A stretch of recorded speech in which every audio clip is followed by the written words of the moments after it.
Fala galera do YouTube, tudo bom com vocês? No vídeo de hoje eu vou falar 4 motivos pelo qual eu quis seguir a área de desenvolvimento de software e tornar uma programadora. Bom, antes de iniciar o vídeo, eu te convido a se inscrever no canal, dar aquele like que ajuda bastante na divulgação do canal e se inscreva, ative o sininho para ser notificado ou notificada toda vez que eu publicar por aqui. Outra coisa, se você quiser me seguir mais de perto, estou lá no Instagram como Shirley Rios com 2 R's e no TikTok Shirley Rios com 3 R's. Bom, eu listei 4 motivos pelo qual eu quis entrar na área de desenvolvimento de software e é a pergunta que as pessoas mais procuram sempre me fazer. Então, vamos responder aqui em vídeo. A primeira foi que eu sempre achei que tecnologia era o futuro.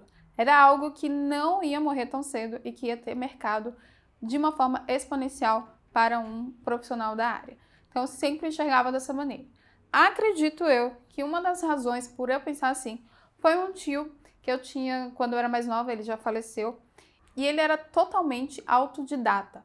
Ou seja, ele aprendeu a mexer com eletrônicos, fazer certas coisas que nenhum curso ele chegou a fazer, ele não tinha condições financeiras até mesmo, e ele trabalhou a vida toda assim, consertando coisas, configurando softwares, de uma forma totalmente autodidata. Eu achava isso incrível. A primeira vez também que eu dei assim, contato com o computador, que na verdade eu nem sabia que era um computador, foi quando eu tinha um videogame, que eu vou mostrar aqui pra vocês. E esse videogame, meu tio pegou simplesmente uma parte ali de um computador expert, se eu não me engano, que eu pensava que era só uma parte de videogame. A gente colocava o cartucho e conseguia jogar. Ele ligava na TV, fazia umas configurações loucas lá, e aí a gente conseguia aquela tela preta e só os quadradinhos, sabe, na tela, e a gente conseguia jogar alguns joguinhos. E eu mal sabia que ele estava simplesmente ali, meio que criando, né, uma coisa diferente pra gente. Então, como a gente não tinha um videogame, ele customizava dessa forma e a gente conseguia jogar. Não os videogames que meus amiguinhos, né, de escola tinham, mas a gente conseguia jogar um joguinho diferente. E aí, uma certa vez, ele falou pra mim que tecnologia seria o futuro e que coisas grandes, né, tudo aquilo ali, os caixotões, teclados grandes e tudo mais, no futuro ia ser bem pequenininhos, porque a tendência da tecnologia era sempre melhorar e a consequência também é de deixar mais fácil, né, de você ter mobilidade. Isso ele já falava, isso quando eu tinha uns 10, 11 anos de idade, lá em 1900 e alguma coisa. Segundo motivo, na época que eu terminei o ensino médio, estava começando a ter coisa de blogs muito em alta. Eu não queria criar um blog, eu queria criar a tela do blog, né? Fazer o blog em si. Entender como funcionava, como aparecia aquilo no browser, como era interpretado e tudo mais. Então, na época, eu tinha que ir para Lan House, e toda vez que eu ia na Lan House, eu ficava ali tentando aproveitar ao máximo para entender como funcionava o computador, como aquilo ali era gerenciado por trás. E eu era super curiosa. Então, o segundo motivo foi por curiosidade. Quis entrar na faculdade, entender como funcionava, entender o que era, né? Como eu poderia seguir uma área e trabalhar com isso. Eu não queria já, antemão, trabalhar com algo físico, ou seja, o hardware. Eu queria entender o software mesmo. Então, eu sempre segui por essa linha. Terceiro motivo, para entrar na faculdade, eu tive que trabalhar no shopping. Então, eu era vendedora da Oi, na época, né, Brasil Telecom, e depois virou Oi. E aí, quando eu vendi o celular, a gente via muitas pessoas, né, falando se tinham algumas outras coisas que tinha no computador, se tinha no celular. E naquela época ainda não tinha, né? O celular era totalmente a tela ali, aquela preto e branco, meio amarelinha, às vezes, laranjado, sei lá, com aquilo, aqueles joguinhos de cobra, etc. Então não tinha muita coisa e informação.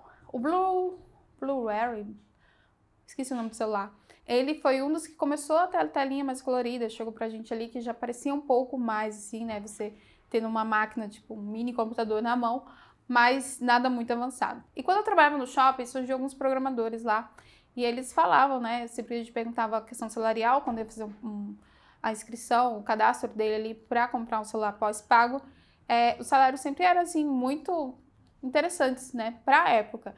E eu achava, assim, nossa, como é que vocês trabalham com isso? Até que um dos caras que foi uma vez, ele falou que estava hospitalizado, e quebrou a perna, alguma coisa assim, e trabalhou com notebook. Então ele falou, né, da vantagem de trabalhar na área de TI, justamente que ele conseguia fazer em casa ou no hospital, né, que ele tinha que se recuperar ali, sem precisar entrar no INSS e aí se afastar e etc. Então eu achei incrível trabalhar com coisas assim que tem a possibilidade de você não ficar preso 100% em estar presencial. E aí foi quando eu enxerguei já que isso poderia ser o futuro e que a gente poderia trabalhar de qualquer lugar do mundo sem precisar estar fisicamente na empresa. Foi nesse estralar de dedos que eu comecei a surgir, que eu estava mais certa ainda de que era esse caminho que eu queria seguir. E aí foi quando deu o quarto gatilho. Decidi fazer o curso de Sistema de Informação. Eu não estava tão certa que eu queria esse curso, mas trabalhando na Brasil Telecom e vendo os clientes que trabalhavam nessa área, falando como era a área, eu vi que era uma área muito boa e de crescimento profissional exponencial muito grande. Não era uma área tipo que você, não sei se o futuro vão ser substituídos por máquinas e tudo mais. Então, por que o medo de ser substituído por máquinas se você sabe criar uma? Era mais ou menos esse meu pensamento e eu enxergava dessa forma que trabalhar com tecnologia ia me possibilitar ter crescimento, né, na carreira profissional e que eu poderia também trabalhar de qualquer lugar no mundo sem estar fisicamente ali numa empresa. Essa foi, acho que, o que mais pesou na decisão também. Quando entrei na faculdade, eu não tinha ainda noção de que era programar, de que era trabalhar como analista e qualquer outra área que tem dentro da TI. Foi quando eu estagiei. E estagiei na área de programação de software, porque a princípio era uma das matérias que eu mais gostava, era de programação. Então eu comecei a ir por essa linha e depois do estágio eu vi que eu gostava de fazer aquilo, eu gostava, né, de criar. Apesar dos desafios que é iniciar no mundo da programação, foi uma área que me chamou mais atenção e que me deu mais gás, assim, para investir nos meus estudos sobre isso. Bom, meu recado final para você que deseja entrar na área de desenvolvimento de software, ainda está indeciso, coloca a cara e entra. Só assim você vai saber se é realmente uma área para você ou não. Não vai por essa questão de, os outros estão falando que paga bem, por isso que eu vou, falam que é difícil, eu não vou conseguir. Mas só você vai saber se você vai ser capaz ou não, se você tentar. Então tenta, se arrisca.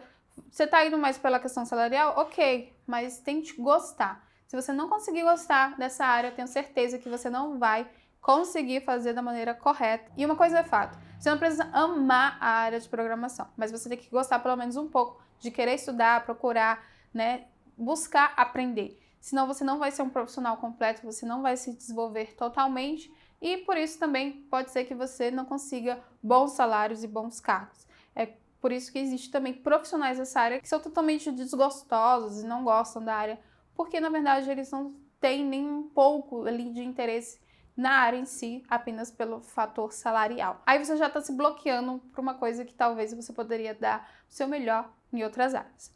Visto que a área de tecnologia não é só programação, existe a área de negócios, a área de gerenciamento, de pessoas, de techs, enfim, tem várias áreas dentro da área de TI. Então, se você não sente que a área de programação é para você, não perca tempo, vê outro segmento, se especialize, talvez você se dê bem melhor e você consiga, assim, também alavancar e crescer a sua carreira profissional dentro dessa área. Desejo todo o sucesso do mundo nos seus estudos e que você seja um profissional exponencial em qualquer lugar que você vá. É isso, grande beijo, até a próxima.